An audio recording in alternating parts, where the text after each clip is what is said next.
السلام عليكم ورحمة الله وبركاته. النحو الواضح المرحلة الثانوية الجزء الثالث. நஹ்வு الواضح கிதாபில் இரண்டாம் நிலையான இதில் மூன்றாம் பாகத்தை நாம் கண்டு கொண்டிருக்கின்றோம். அல்ஹம்துலில்லாஹ். இது அரபி இலக்கணத்தை பற்றி பேசக்கூடிய ஒரு அழகிய புத்தகமாகும். இதில் நம்மளுக்கு அம்சிலா, உதாரணங்கள், ஆய்வு, காயிதா, சட்டங்கள், இதனுடைய தனித்துவமான பயிற்சிகள் என பல விஷயங்கள் நம்மளுக்கு தருகிறார்கள். அதை தொடர்ந்து காண்போம், வாருங்கள். அல்ஹம்துலில்லாஹ். இந்த சேவைகளை செவ்வன செய்து வரும் ரகீப் எஜுகேஷனல் ட்ரஸ்டிற்காக அதிகமாக துஆ செய்யுங்கள். இந்த சேவைகள் எவ்வித தொய்வின்றி தொடர்ந்து நடைபெறுவதற்காக துஆ செய்யுங்கள். இன்னும் ஆதரவு தாருங்கள். நன்மையில் ஒன்று சேருவோம், முந்திக் கொள்வோம். நீங்களும் இந்த சேவையில் ஒன்று சேருவதற்காக இங்கே QR ஸ்கேன் கொடுக்கப்பட்டுள்ளது, இங்கே அக்கௌண்ட் டீடைல்ஸ் கொடுக்கப்பட்டுள்ளது. ஆகவே உங்களையும் இந்த தீன் சேவையில் இணைத்துக் கொள்ளுங்கள். நன்மையில் ஒன்று சேருவோம், முந்திக் கொள்வோம். அல்ஹம்துலில்லாஹ். நசப் என்ற பொது தலைப்பின் கீழ் பல சட்டங்களை நாம் பார்த்தோம். நசப் என்றால் என்ன? அதாவது ஒரு ஒரு கல்வியுடனோ, ஒரு பொருளுடனோ, அல்லது ஒரு கூட்டத்துடனோ, ஒரு நாட்டுடனோ சேர்க்கும் பொழுது, இப்ப இந்தியாவுடன் ஒரு மனிதரை சேர்க்கணும் இந்தியர் அப்படின்னு சொல்றோம். இல்லாட்டி தமிழுடன் ஒரு மொழியுடன் சேர்க்கணும்னா தமிழர் அப்படின்னு சொல்றோம். அதே போல நசப் அரபியிலையும் இப்படி என்னது, ஒரு மொழியுடன் சேர்ப்பதற்கு என்ன சட்டம், ஒரு நாட்டுடன் சேர்ப்பதற்கு என்ன சட்டம் அப்படின்னு நம்ம அதன் விளக்கத்தை பார்த்தோம். அதுக்கு பொது சட்டம் என்ன? மிக மிக ஈஸி.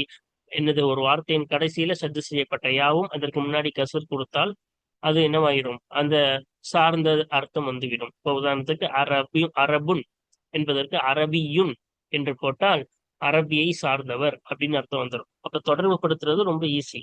சரியா? இது பொது சட்டம் என்பதை கண்டோம். அதற்கு பிறகு அந்த பொது சட்டத்திலிருந்து விளக்கப்பட்ட வார்த்தைகள் இருக்கின்றது என ஒரு 4-5 வார்த்தைகளை கண்டோம். அதில் முதலாவது தாவுத் அனீஸ் கொண்ட வார்த்தை. இதுக்கு அந்த பொது சட்டம் வராது. அந்த தாவுத் அனீஸை போக்கிவிட்டுதான் அந்த நசபுடைய சத்து செய்யப்பட்ட யாவை சேர்க்க வேண்டும் என்றும். இரண்டாவது மக்சூராக இருந்தால், அந்த மக்சூர் என்றால் கடைசியில் முன் அலிஃப் அதுக்கு மாதிரி ஃபத்தஹ் இருக்கும். அவ்வாறு இருந்தால் அந்த அலிஃப் எத்தனாவது எழுத்தாக வர வேண்டும் என்று கவனிக்க வேண்டும். 3வது எழுத்தாக இருந்தால் அதுக்கு வாவாக மாற்ற வேண்டும். 4வது எழுத்தாக இருந்து அந்த அலிஃப் 4ஆக இருந்து 2வது எழுத்து சுக்கூனாக இருந்தால் அதை போக்குவது கூடும். அந்த அலிஃபை போக்கலாம், அல்லது அந்த அலிஃபை வாவாவா மாற்றலாம். அல்லது 4வதாக இருந்து அந்த அலிஃப் 4வதாக இருந்து 2வது எழுத்து அதில் ஹரக்கத் பெற்றதாக இருந்தாலோ, அல்லது அந்த அலிஃப் 5வதாக அல்லது 6வது எழுத்தாக இருந்தாலோ அந்த அலிஃபை கண்டிப்பாக போக்க வேண்டும். போக்க பிறகுதான் இந்த சத்து செய்த நசபுடைய யாவை சேர்க்க வேண்டும் என்றும். மன்கூஸாக இருந்தால், மன்கூஸ்னா கடைசியில யா அதுக்கு முன்னாடி கசர் இருக்கும், அதுக்கும் இதே சட்டம் தான். அந்த யா அந்த வார்த்தையின் கடைசியில் 3வதாக வந்தால் அந்த யாவை வாவாக புரட்ட வேண்டும், அதுக்கு முன்னாடி ஃபத்தஹ் கொடுக்க வேண்டும். 4வதாக வந்தால் அந்த யாவை போக்கலாம், அல்லது அந்த யாவை வாவாக மாற்றலாம். அல்லது 5வதாக 6வதாக வந்தால் அந்த யாவை கண்டிப்பாக போக்க வேண்டும் என்றும். அதற்கு பிறகு அந்த சத்து செய்யப்பட்ட யாவை சேர்த்து நசபுடைய யாவை சேர்த்துக் கொள்ள வேண்டும் என்றும். அதற்கு பிறகு மம்தூதை பார்த்தோம்.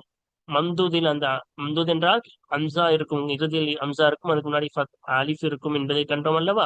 அந்த அம்சாவுக்கு 3 நிலைமை. அம்சா தனிசுக்காக வந்தால் அதை வாவாக மாற்ற வேண்டும் என்றும்.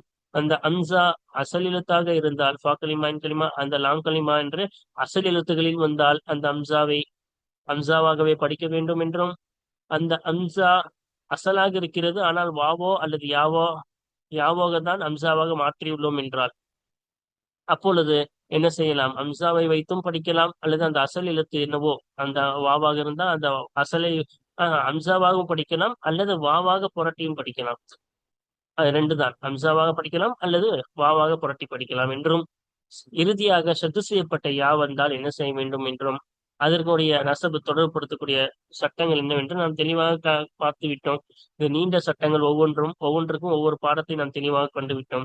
இந்த 5-6 பாடங்கள் மொத்தமாக சேர்த்து அதற்கான பயிற்சிகளும் கேள்வி பதில்களும் தான் இப்பொழுது தொடர்ந்து காண இருக்கின்றோம். வாருங்கள், அதை நாம் என்ன செய்வோம், தொடர்ந்து பார்ப்போம். அல்ஹம்துலில்லாஹ். நாம் கடந்த பாடத்திலே சொன்னோம், அதாவது பாடத்தை முடித்த பிறகு கேள்வி பதில்கள் நாம் பார்த்தோம். அதற்கு பிறகு சில எடுத்துக்காட்டுகள் தருவார்கள். பாடத்தை சார்ந்த வார்த்தைகளை கொஞ்சம் கொடுத்து அந்த பாடத்தோட சட்டங்களை நம்ம சொல்லி தருவார்கள். நமூதஜுன் பின் நசபி இலல் அஸ்மாயில் ஆத்தியதி, பின்வரும் பெயர் சொல்களின் பக்கம் தொடர்பு படுத்துவதிலே உள்ள எடுத்துக்காட்டு. இப்ப எடுத்துக்காட்டு நம்மளுக்கு இந்த பாடத்திலே என்ன செய்துள்ளார்கள், சில வார்த்தைகளுக்கு எடுத்துக்காட்டு கொடுத்துள்ளார்கள். அதிலே கடந்த பாடத்தில் பாதியை முடித்து விட்டோம். இன்னும் சில வார்த்தைகளே இருக்கின்றன. அதை என்ன செய்து விடுவோம், இன்று பண்டு முழுமையாக முடித்து விடுவோம். இப்ப பாருங்க, கடைசியாக நாம் கண்டோம் அல் முஸ்தஜிதி, அது வரைக்கும் கண்டோம். இப்போ அதுக்கு பிறகு பார்ப்போமா? ஹஸ்னா உ. ஹசனா உ என்றால் அழகான பெண் அப்படின்னு அர்த்தம். அப்ப அதனுடன் நாம் நசபு செய்யும் பொழுது எப்படி படிக்கணும்? ஹசனாவியு, அழகான பெண்ணை சார்ந்தவன் அப்படின்னு அர்த்தம். அப்ப பாருங்க, என்ன செஞ்சிருக்கோம்? இந்த அம்சா இருக்கிறது அல்லவா, அம்சாவுக்கு 3 நிலைமை இருக்கிறது, பாடத்திலே கண்டோம். இன்னது ஜாயிதாவான அம்சா, அதாவது தனீசுக்காக வரக்கூடிய அம்சா இருக்கிறது, அசல் அம்சா இருக்கிறது, அதே போல் வாவையோ யாவையோலிருந்து புரட்டப்பட்ட அம்சா இருக்கிறது. இங்க பெண்ணை குறிக்கக்கூடிய தானிசுடைய அம்சாவாக வந்துள்ளது. ஏன்னா ஃபா கலிமா, ஐன் கலிமா, லாம் கலிமா மூன்றுமே வந்து விட்டது. அப்ப இந்த அம்சா என்பது தானிசுக்குரிய அம்சாவாகும். அப்ப தானிசுடைய அம்சாவாக இருந்தால் அதை வாவாக மாற்ற வேண்டும், அதான சட்டம். அதனால்தான் இந்த அம்சாவை என்ன செஞ்சிருக்கோம், இங்க வாவாக மாற்றியுள்ளோம். அதான் இங்க சொல்லியிருக்காங்க பாருங்கள், அன்னஹு மம்தூதுன், ஏனென்றால் நிச்சயமாக இந்த ஹசனா என்ற மன்சூப் இலிஹி ஆகிறது. இதுல என்னது மன்சூப் இலிஹின்னு சொல்லணும், யாவ செத்துட்டோம்னா அது மன்சூப்னு சொல்லணும். சரியா?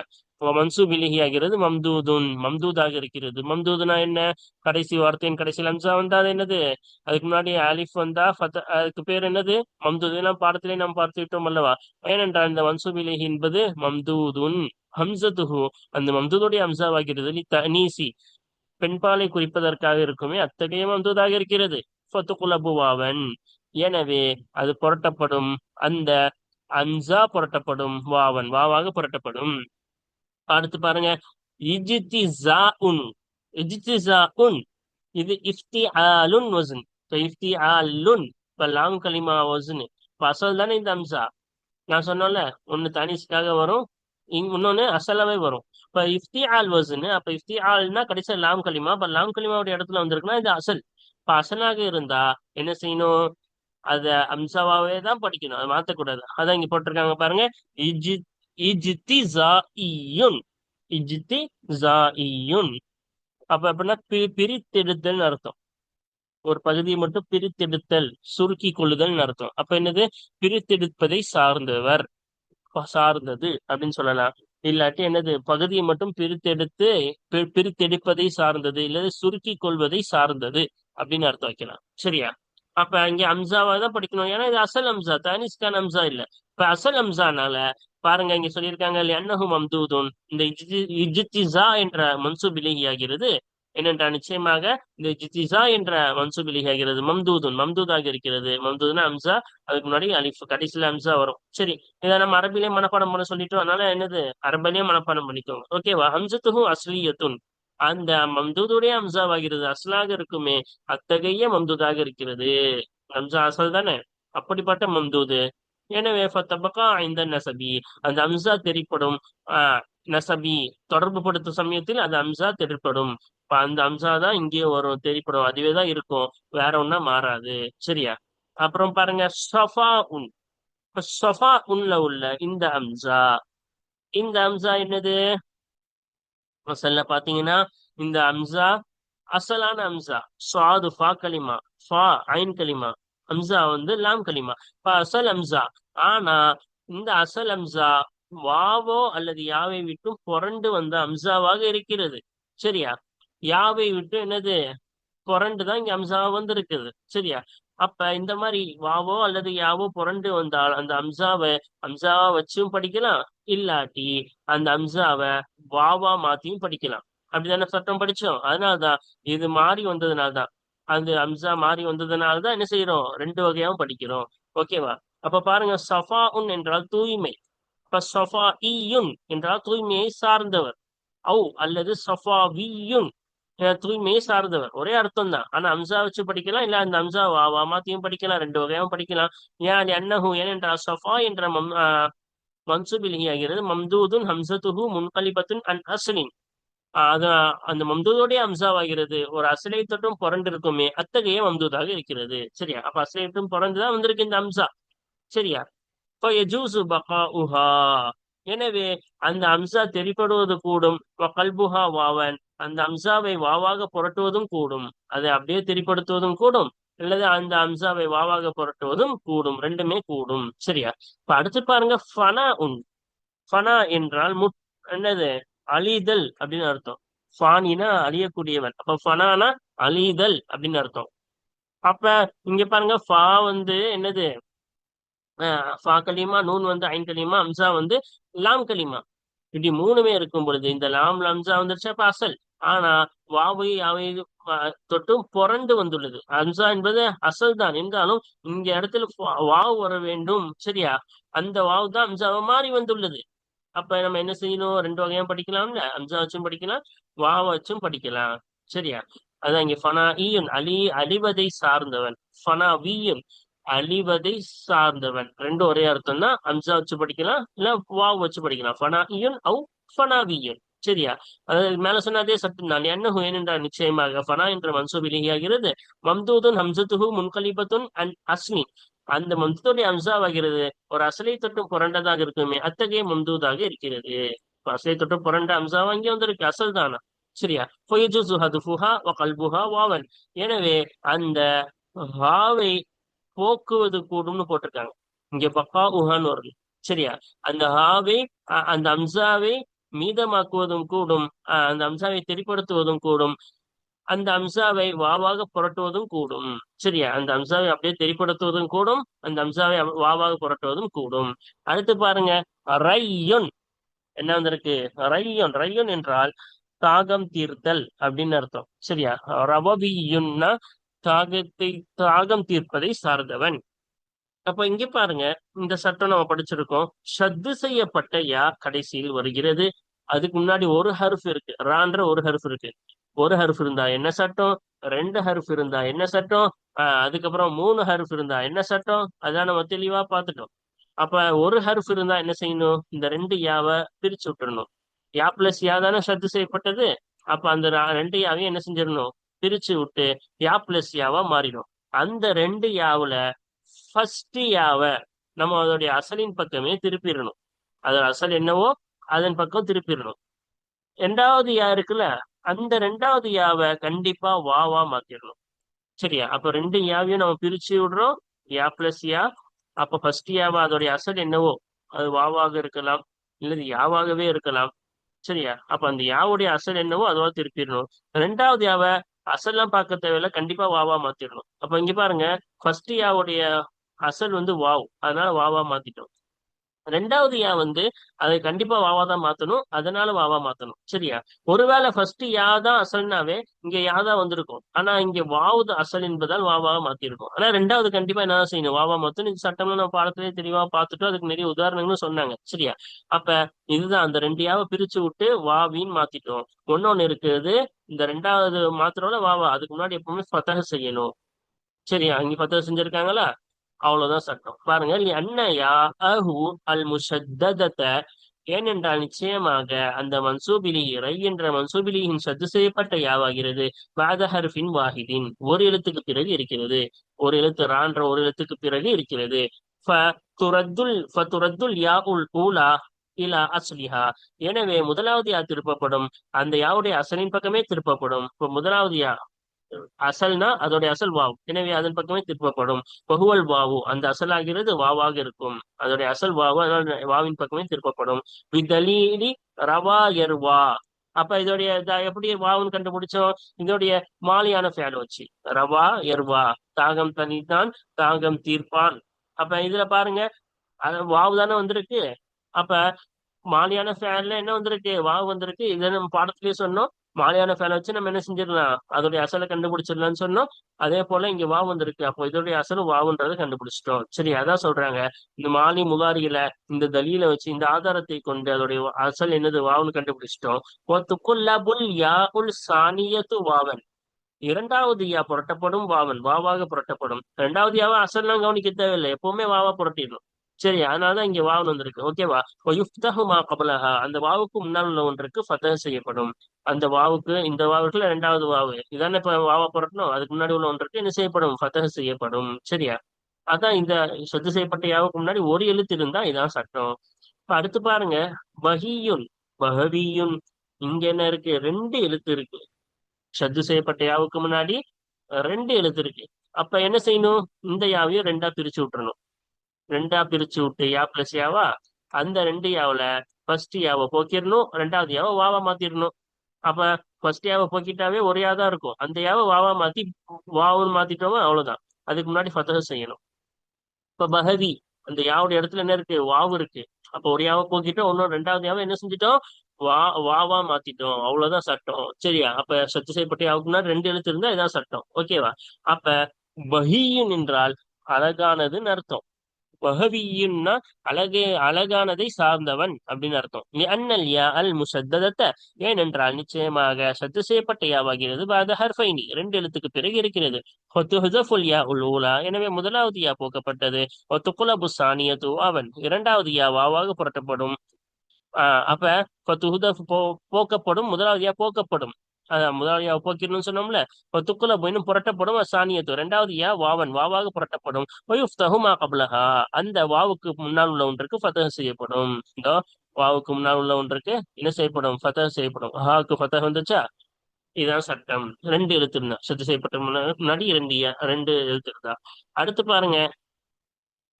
ஆஹ் மன்ஃபியுன்.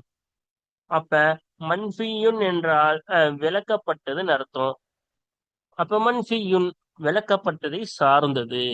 இல்ல பார்க்க ஒரே மாதிரி இருக்கு, அர்த்தம் மட்டும் மாறுது அப்படின்னு பார்த்தோம்னா நம்ம பாடத்திலே சொன்னோம் இது பார்க்க ஒரே மாதிரிதான் இருக்கும். ஏன்? இந்த யா வந்து அசல் சத்து செய்யப்பட்ட யா, வசனின் பிரகாரம் அசல் சத்து செய்யப்பட்ட யா. இந்த யாவுக்கு முன்னாடி என்ன இருக்கு? மூணு எழுத்து இருக்கு. மூணு எழுத்து இருந்தா என்ன சொன்னோம்? அப்படியே போக்கிடணும். இந்த யாவையே தூக்கிடணும். அப்ப என்ன இருக்கும்? மன்ஃபு மட்டும் இருக்குமா?